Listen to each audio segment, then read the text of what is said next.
The Ticats begin the playoffs. Hopefully you'll see us again coming down King or Main Street when it really counts. And you'll hear it all here on the Ticats Audio Network. From the Ticats Audio Network, this is Tiger Cats Game Day with Courtney Stephen and Mike Daly.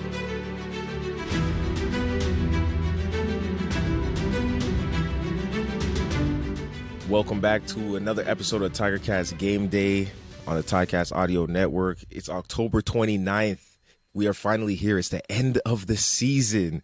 And my name is Courtney Stephen, and not the usual wingman. Mike Daly is somewhere knee-deep in a playbook, but I am joined by the sultry tones of Luke Tasker. Luke, how we doing this morning, man? Court, good morning, man. I'm excited for game day. This is fitting, actually. Mike and I were often mistaken for each other during training camp. When the new guys came in, I was often referred to as Mike Daly, and he was known as Luke Tasker quite a bit. It's sort of the newer generation of Morreale and Hitch. Everyone used to get us mistook anyways, so here I am replacing the legendary 35, who is now back in his playing uniform. That's hilarious. Now, I got to ask you, do you think that he had this plan the whole time? Do you think that joining Ticats Audio Network was just a way to get out of training camp and a bunch of red-eye flights over the summer? Or I mean, he kind of let that plan run a long way until he actually pulled the trigger there. He's a genius, though, man. I mean, that is a smart way to play playoff football again, which is the best time of every football player's life. And so if this was his master plan, he's smart enough to have done that, to have had it planned from the smart. Maybe he's got us all fooled, because that's genius. Absolutely genius. And the Hamilton Tiger Cats heading northeast to Ottawa, to the nation's capital, to round out the season, playing against the Ottawa Redblacks. And of course, by this point in the year, nothing really at stake except for jobs in the future, reputation and reps. There will be no shuffling of the playoff picture. There will be nobody going in or coming out other than in the depth chart. So why don't we just jump right in and start talking about these lineups? And before we talk about specific players, at this point in the year, Luke, it's really a battle between resting up and staying hot. The Ticats won 4 of their last 5. They are on a streak right now. It's a much-needed streak, especially considering the way that they began this season. But how do you balance the need to maintain that momentum that they, at times this year, have struggled to find, with the need to get healthy and hit the playoffs at full strength? You're exactly right. It is a balance. I mean, I remember seasons for us, Court, where it got to the end of the year, and for me personally, it was time to take a rest. You know, if those games didn't matter, 2018, my body really needed a week to take off, and we did not have the bye week that season. We were going to play the BC Lions at home, who we beat to go to Ottawa. But for me in that season, I had things dealing with. And I needed to rest. I needed to let some things heal. And then you think back, in my last season in 2019, I was so injured the whole season that I was finally healthy, and I needed the games. I wanted to play and get some more reps in live speed, because the season had been such a back and forth affair for me. And so each player, I'm sure, is a little bit different.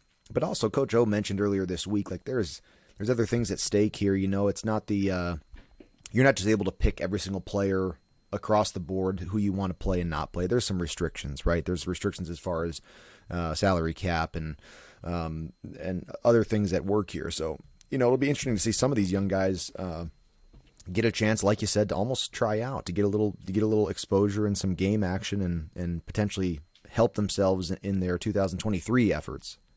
Yeah, and one of the most valuable things for a young player is getting game film, actually live reps, going against an opponent where no one blows a whistle as soon as you get them right where you want them. So it will be interesting to see, especially because the Ticats are a team that, I mean, like any other team, they've had to rely on their depth, but Coach O's infamous waiting room has been on the ready all year long. Ticats Audio Network waiting room has also been on the ready. So good on you for being there when your number's called. But let's look a little bit closer.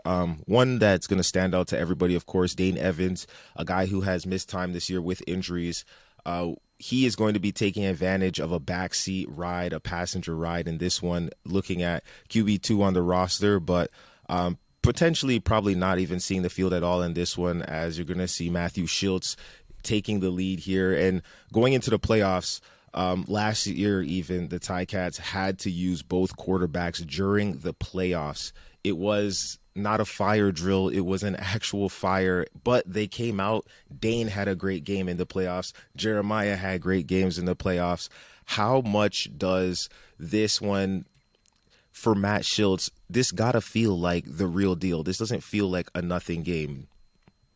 He's had his season interrupted by injuries as well. And at times when he was playing high level quarterback before hurting his hand and missing a really large chunk of the season, and having just come back from that, this is a big game for Matt Schultz to be able to just put up more yards. I mean, he's nearing 1,000 passing yards on the season, and that's kind of interesting to have gone back and forth with Dane and Schultz the whole year.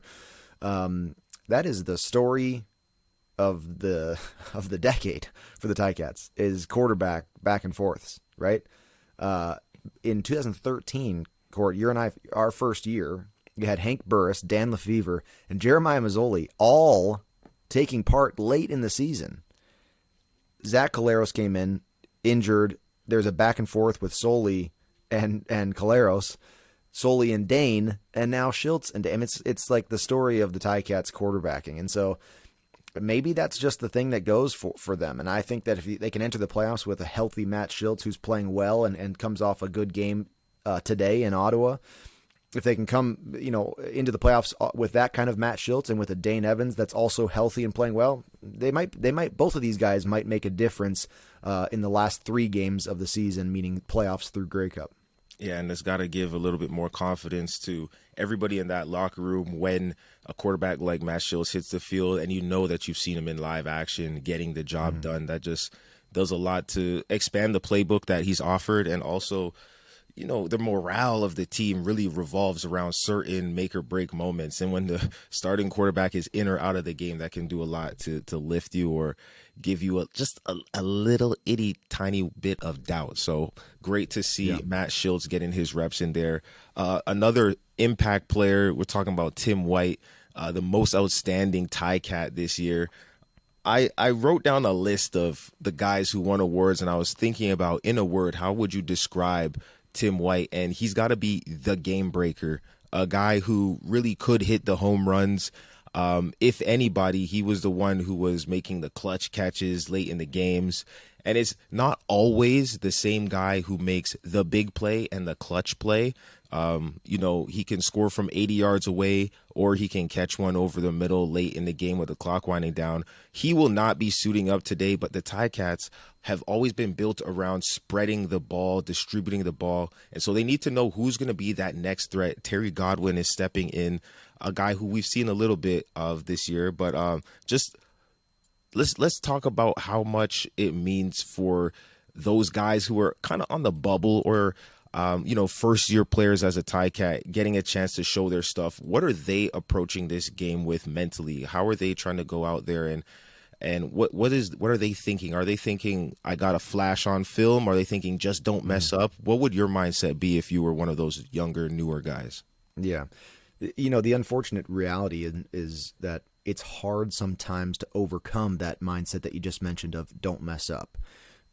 Professional athletes are not playing at their best if they're saying to themselves, don't mess up, right? I mean, you have moments in your career like that where for one reason or another, you're kind of in a bad mindset about that. Oftentimes for me, it was dealing with or coming out of injuries where I was saying, man, do your job, but just, you got to stay healthy. Like don't overextend and be a little bit more careful. Well, you're not going to be a playmaker with that mindset. And so those young guys, though it may not be injuries, there's a pressure to be perfect in sports. And so, if I could put my arm around those young guys before the game today and encourage them, it would be to say, go out there and make and be great, have fun, because if you don't have a smile on your face playing this great game that you have an opportunity to play, you're not at your best. Go out there and have fun and be great. You've been training all year with this team to have a chance to be out there and do this stuff. And like for instance, the receiver core that you just talked about, all of these guys have seen the field at times this season, just not consistently. Of course, Stephen Dunbar Jr., Anthony Johnson are out there, but some of those other guys,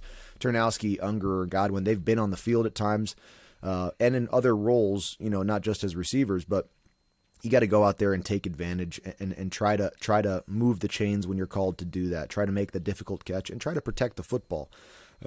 We mentioned Court. These guys this game alone will carry weight as to what locker room, if any, they get into next season, right? And you never know, of course, what's going to happen in the playoffs too. You don't know if your number's going to get called in the semifinal or the games after, and so. You go out there with a mindset that you're where you're supposed to be, and you've got to take advantage of all the opportunities that you get. And that's, of course, for me, with coming from a receiver background, this group of five that we see out there: Dunbar Jr., Godwin, Turnowski, Johnson, and Unger the third. I'm really excited to see those guys, and with Matt Schiltz in there. Sort of a new look to the Hamilton offense for this last game, and I'll be paying close attention to that group of guys. Yeah, and when the QB2 gets in the game, you almost sometimes see, depending on the personality of the quarterback, you could almost see the ball distributed a little bit more evenly. Not that Dane really has a main go-to guy. I know Tim White obviously had the most receptions out of anybody, including everybody. And Schiltz and Tim White had a substantial connection earlier too, and so now Schiltz will have different guys to work that around. But that's kind of an interesting storyline as well. Yeah, so it'll be good to see the mix, the chemistry, the baking soda and vinegar making a nice little explosion on that field, hopefully. And speaking of explosions, there's another guy on the field, Wes Hills. He had an amazing run for about 3 games. Suffered a quad contusion, which to the layperson might be like, you bumped your leg. But I promise you, that's not your everyday contusion you get bumping into the dining room table. These are big guys running around, laying the weight on each other. So it will be good to see him back in the game. The 3-headed monster in the Ticats backfield with Sean Thomas Erlington, Don Jackson, and Wes Hills has really been a problem. And I think it's been evolving the character of this Ticats offense, which is traditionally spread them out, run and gun, throw the ball 60 times a game. Wes Hills brings a different dynamic to this offense and forces defenses to prepare differently. Does Wes Hills have an impact going into the playoffs, or do we see more of that traditional air it out offense from the Ticats, do you think? No, I think they've started to, in the last month and a half of football, started to really rely on the run game, which is something not that they didn't want to do. They couldn't do that early in the year. That wasn't an option for them. They had to win games in the air. And Wes Hills, and he's had a few great games, but the offensive line has developed as well. And there's changes this week to that group as well. You've got 2 rookie tackles in on either side, and we'll see how that plays into the mix. But Wes Hills has made a difference, and it seems to me like maybe it's just, it's a symbiotic relationship. I mean, the offensive line benefits from Wes Hills running, and of course Wes Hills' run game is benefiting from that offensive line and their cohesiveness and their communication. And so it's been just a journey for the Ticat run game, and they've kind of needed it. I mean, they've won games late in the season without great passing success. Example A, last week at Tim Hortons Field against Ottawa, who they're playing again tonight. I mean, that was not a beautifully impressive passing game. The first half was really almost no passing success, and so the run game had to be there for them, and it's done that. And so I expect Wes Hills to be a meaningful, impactful player in the playoff stretch as well as tonight. And I think he's one of those guys where, you had to miss for that quad contusion. And to your point, Court, I tore both my quads in my career, and I'm still dealing with the repercussions of those. And so it's not you get, every injury is tough, and the worst one to have is the one that you have right now. And so he's dealing with that. But to have this game before entering the playoffs for him to just get back into it a little bit, I think is helpful.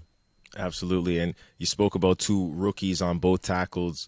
That would be Riley and Brandon Kemp, who's getting action in that offensive line, which is led by the anchor, Brandon Revenberg, a guy who crossed over 100 matches, 100 games wearing black and gold, which is a tough feat. Speaking about injuries, speaking about all those things, you could call him the anchor, you could call him the Iron Man. He's missed 2 games through his career to make it to 100 for one club, which is very impressive, especially at that position. But that offensive line has been one of the more inspiring stories in this Ticats team over the year, because they started out almost with a completely different makeup, and then they've evolved to be in the last few weeks of the season, I think they've given up only 12 sacks in the last 14 games. It's been only allowing 14 sacks in the last 12 games, but they're second best in the league in that category over that span of time. It's really quite the turnaround, and it has to be one of the main reasons why they found success either in the running game and in the passing game. Brandon Revenberg, though, he's a guy who will indeed be dressed to play, dressed to kill. I don't think he wants to break his streak of playing in a ton of games for the Ticats. And of course, I want to give credit to David Beard too, because it almost seemed like there was no ramp up time when he came over. It was like, I think he maybe had 8 days before he got his first start, and never looked back, because center is a tough spot. Center, you're calling out protections, you're adjusting when the mic moves, you got to identify it and make sure that all 5 of those guys are working as a unit. And so credit to him and credit to Coach Gibson, who've been able to turn around that offensive line and get them moving in the right direction. But let's talk about the other side of the ball real quick, because we talk about consistency, we talk about all of those things. The Ticats subbed out their entire defensive line for this game. There will be none Malik Carney, none of those guys. You're not going to get, of course, no Dylan Wynn, no Micah Johnson, no Julian Hauser. It's going to be Crawford, Williams, Diallo, and Wilcots. For a position like D-line, where you're also going to be expected to play on the field goal team, you're going to be expected to probably play on the kickoff team if you're a defensive end. Mind you, I would hate to block a defensive end running down on a kickoff. But you're going to play more special teams. You're going to be involved. You're going to rotate. These guys got to be licking their chops, these D linemen. Yeah. I mean, and this is a game, that position group specifically, these guys, this is their chance to put some film on, because you've been sitting behind, some of these guys have been sitting behind a very impressive defensive line, the best defensive line in the run stop in this year. And in the second half of the season, they've started recording more and more sacks in each game that they've played. And so, this is specifically a group of young players who hasn't really had a great chance to be out there. Of course, we saw Wilcots make a play in these recent weeks, and Mo Diallo's been out there as well. You got to go out there and try to not have any apparent lag in what has been the production from your position group. Can you fill in and have just as high a production as that starting group has had this year, which has been very, very impressive? And they've recorded the sacks, and they've at times they've kept teams to net running yards of less than 30 yards. I mean, they've had an impressive season with that, and so. This young guys, you're probably not gonna, have much of a chance in the playoffs. Like, this is gonna be your last time probably to see some of this action, and why not tonight go be great and try to make a difference? Yeah, and that incredible D line is a big reason why Jovan Santos Knox, I called him the bouncer, because when they wear that illustrious black and gold at Tim Hortons Field, the opponent comes in with their white jerseys, and he repeatedly over and over again said no white tees in Tim Hortons Field, and threw running backs, receivers, and quarterbacks out of the playing field. Well, Jovan Santos Knox is not going to be playing today. They're resting their formidable one, a guy who's been quite durable as well, not missed a game because of injury, knock on wood, in his short Ticats career. But Kyle Wilson, he will be at the Mike position. We saw him play. He spelled Simone Lawrence when Simone was out, playing the Will position. Now he's moving into the Mike position in the middle linebacker spot. They're not the exact same, but in this defense, Kyle Wilson seems to be the next guy up, regardless of who goes down. What's a guy like Kyle Wilson bring to this team. I was so impressed with his speed in the open field when he was in for a handful of games in a row there for, like you said, Simone, when he was out with his injury. I thought he has a really exceptional ability to close space out and come up to make a tackle quickly. And so now he's at that Mike position.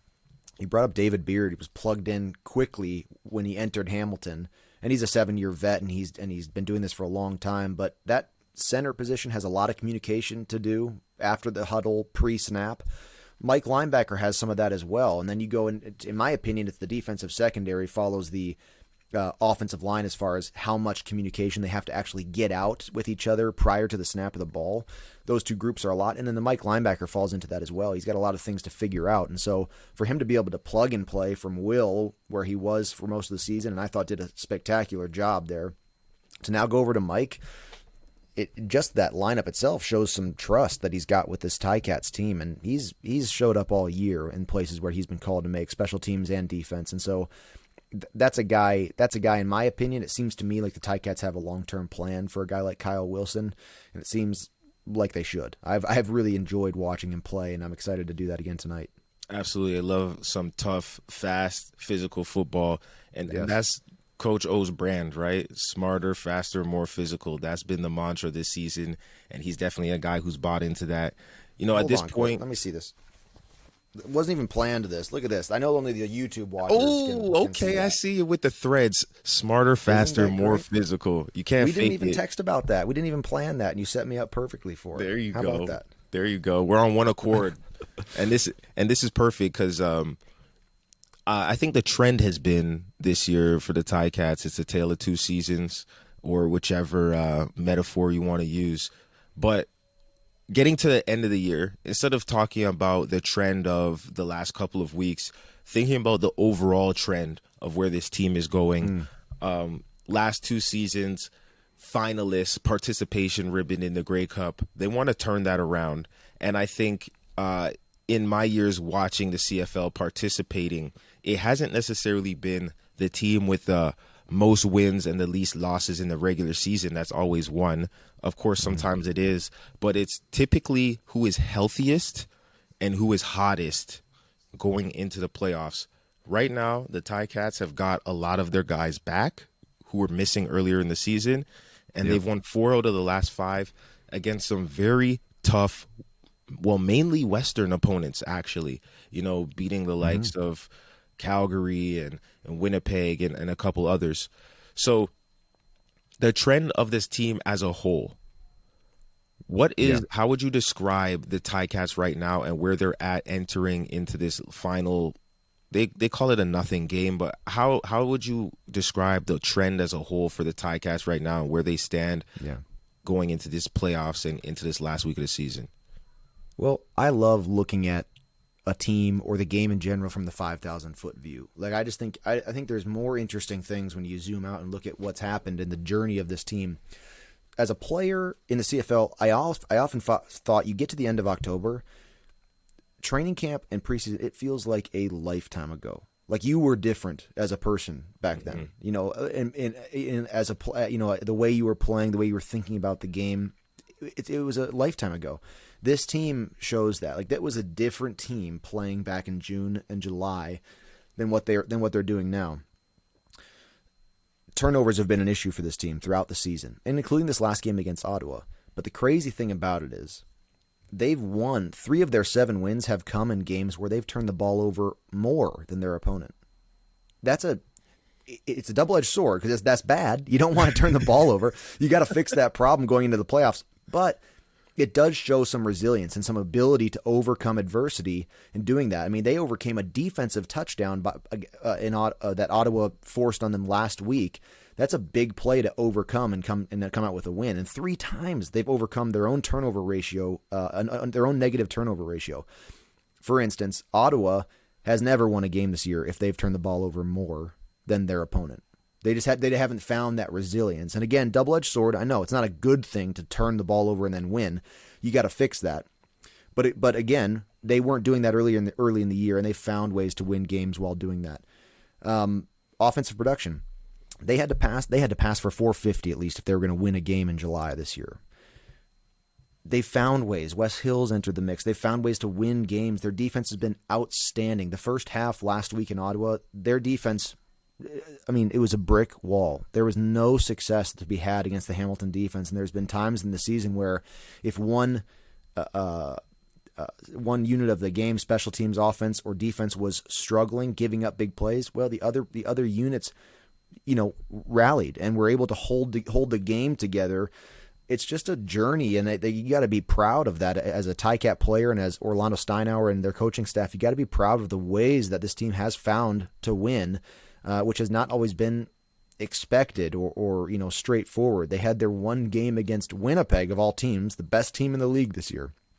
That was the most beautiful football game that they played all year in terms of just all three phases were just really, really doing everything right. I mean, they were passing, they were running, their special teams was dominating, and their defense stopped Zach Collaros and that offense really effectively. Other than that, they've had 6 wins where something's gone wrong each time, but they've overcome it. And so I think it's a resilient football team, man. I really do. And it's not perfect, and they're going to have to play more mistake-free to win in the playoffs, truly. To be honest, they're probably not going to win a playoff game with the production that they had last week against Ottawa at home, but they found a way to win that game. And so you never know how they're going to do that. We'll see, but I think it's a team that's been able to kind of find a way no matter how ugly or how unexpected it is. Yeah, and you spoke to them needing to have a huge game in the air mid-season just because of the way that the roster was composed. But 2 critical changes since then, of course, the return of the return man, Lawrence Woods III. He makes a huge impact on what this team is capable of doing and the options that are available to them. On the year, averaging 13.1 yards per punt return, which is outstanding. Anytime you can get over 10 yards on a punt return, you're doing a great job maintaining possession of the ball, delivering it to the offense. And then also he has one of very few kickoff return touchdowns in the entire CFL this season. So you can't overstate the impact that Lawrence Woods III has had when he returned to this team. So having him as an impact player will be key. But another one, which is what I call the secret weapon, is Seth Small. Now, he's made a huge impact as well. That's pretty funny. I think every size joke about Seth Small I can make, I try to throw in there. RJ had this one this year. A big one from Small. I love that. But no, you can't overstate it enough. He's just been a difference maker. The guy's going to many games, hit 4 field goals, hit 5 field goals. And that's been the difference for a team who's been having to win on defense a lot. And now, don't get me wrong, you go in Calgary, you have a great heroic last-minute drive by the offense. So they take turns serving Which up started the other from a team. Lawrence Woods return, though. Absolutely. I mean, he's been that impactful. That Absolutely. But that's the thing about a return man. He helps out both phases, right? And that's the thing with the special teams unit is that this year they've been really relied on. And some things that don't get seen as much as like the cover units have been great too. They haven't been giving up kicks to the house, and that's complimentary football. When your defense is playing well, if your offense needs a chance to get warmed up, you stop the opponent, they give it to you, you move it on your special teams, maybe get a first down. If you do have to punt, you punt it deep and pin them, and then by the time you get the ball back, you're probably a little bit closer to field goal range. And then when you have a guy like Seth Small, he finishes the deal so that you're walking away with points more times than you're not. If you get 13 possessions in a game and you get 4 or 5 field goals, I mean, you would love to get touchdowns on all of those drives, but that's just a lift that the Ticats did not have at the beginning of the season, and he's got to be considered one of the main X factors in their recent success and in their success going into these playoffs. Yeah, and he's also known already in Hamilton and in his college career as being clutch. And so as these playoffs heat up, I expect his percentages to stay high, and I expect him to make the big ones, and he will be called to make big ones in these as they enter the playoffs. And so he's been an exciting part of it. He's been a great storyline and a great member of this Ticats team to focus on. It's been fun to watch him and Lawrence Woods, those two special teamers, do their thing. And another thing, Courtney, about their coverage units, I think they've been great too. Games here or there where maybe that opponent special teams unit got the better, but to me, for the most part, they're winning their special teams battles, and they suffered injuries in key special teams guys as well. That was something that not only the offense and defense had to deal with. Their special teams was losing guys throughout the season, and they've had guys step up and fill in. That's been a good part of this year's Ticat team as well. Yeah, that's a true test of your depth right there. How good is your next unit? And because, you can't have your Jovan Santos Knoxes and your Dylan Wins on every coverage unit. That's just not how it works. Or your Tunde's. Well, Tunde's been playing great this year. He's the Ticats nomination for Most Outstanding Canadian. Coming into his own, a guy who plays very physical. He shows his range. He makes it in on just about every play. I think that the Ticats fans got to be very happy with the way that he's coming along in his career. The young vet now, he's seen a lot, he's done a lot.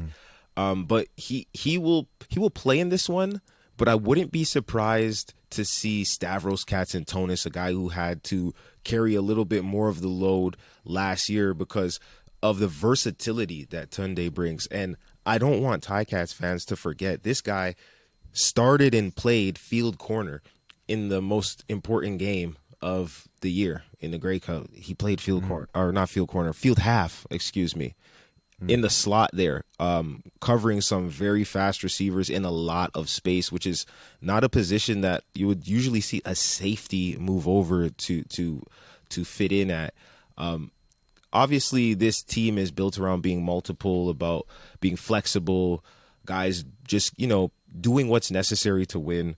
But there's a ton of interesting places you could watch in this game. If you had to highlight, one or two key players or a key matchup, where would you be watching, and where would you tell the fans to keep an eye for this game? Well, it won't be hard to see this one, but Matt Schultz is going to be a storyline, and it's easy to watch the quarterbacks, but this specifically is just, he's not, like we said, he's not green. He's not like your rookie coming in to just get some time at the end of the season. He's been in there, and he's a proven quarterback. I mean, he's in his 5th year in the CFL, and he's had production this year for the Ticats. And so the game today in Ottawa may spell, it'll have an impact as to Schultz's involvement as they enter playoffs here. This game tonight may mean that we'll see him more in the postseason. And so I'll be really interested to see him in that young receiver core that he has tonight going out there with him. And then that truly green defensive line for the Ticats, we'll see, because I won't be surprised if it looks pretty different out there. And what we've been used to is an absolutely stout defensive line, and so I'd love to see some of these young guys fill in with just as much production. Yeah, it's going to be interesting to see. Ticats fans, I know they're thinking about that playoff picture, one that a few weeks ago they just weren't sure if it was going to be possible. But if you hung in there like Coach O asked you to, then you know this is something that we've been visualizing ever since the season began. You never lost faith, Tiger Town. We appreciate you. This is Tiger Cats Game Day. There's a game going on at 5 p.m., and if you can't make it to Ottawa, the best place to catch it is at listen.ticats.ca. Of course, my name is Courtney Stephen for Luke Tasker. This is Ticats Game Day. I hope you guys enjoy your game day. Catch you next time. It's game day and you're ready. So are we. Let us know your thoughts. Email us at gameday@ticats.ca. Courtney Stephen and Mike Daly are here every game day with their insights into today's game. Subscribe to the Ticats Audio Network on Spotify or wherever you get your podcasts.